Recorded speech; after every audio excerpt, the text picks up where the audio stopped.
Hello viewers, welcome back to our channel. ఈరోజు మనం చేయబోయే వంట వచ్చేసి చిక్కుడుకాయ మసాలా కర్రీ.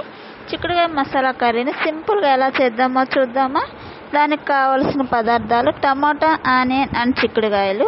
వాటిని బాగా కడిగి కట్ చేసి పెట్టుకోవాలండి. నెక్స్ట్ ఒక ప్యాన్ పెట్టుకొని అందులో కొంచెం ఆయిల్ వేసి అందులో కొంచెం పోపు దినుసులు వేసి నెక్స్ట్ మనం కట్ చేసి పెట్టుకున్న ఆనియన్ అండ్ చిక్కుడుకాయలు వేసి బాగా ఫ్రై చేయాలి. చిక్కుడుకాయలు వచ్చేసి ఉడకబెట్టి కూడా చేసుకోవచ్చండి. నేనైతే సింపుల్ ప్రాసెస్లో చేస్తున్నాను కాబట్టి దాన్ని ఆనియన్తో పాటు ఫ్రై చేస్తున్నాను. అవి ఫ్రై అయిన తర్వాత next 1 tablespoon ginger garlic paste అయితే వేసి అది కూడా బాగా పచ్చివాసన పోయేంత వరకు ఫ్రై చేయాలి. నెక్స్ట్ అందులోనే టమోటా యాడ్ చేసి కొంచెం సాల్ట్ అయితే యాడ్ చేయాలి. సాల్ట్ యాడ్ చేయడం వల్ల టమోటా అనేది త్వరగా ఉడుకుతుంది. టమోటా బాగా ఉడికిన తర్వాత నెక్స్ట్ అందులోనే కొంచెం పసుపు, coriander powder, red chilli powder వేసి బాగా మిక్స్ చేయాలి. అది బాగా మిక్స్ అయిన తర్వాత నెక్స్ట్ మన కర్రీకి తగినట్టు వాటర్ పోసుకోవాలండి.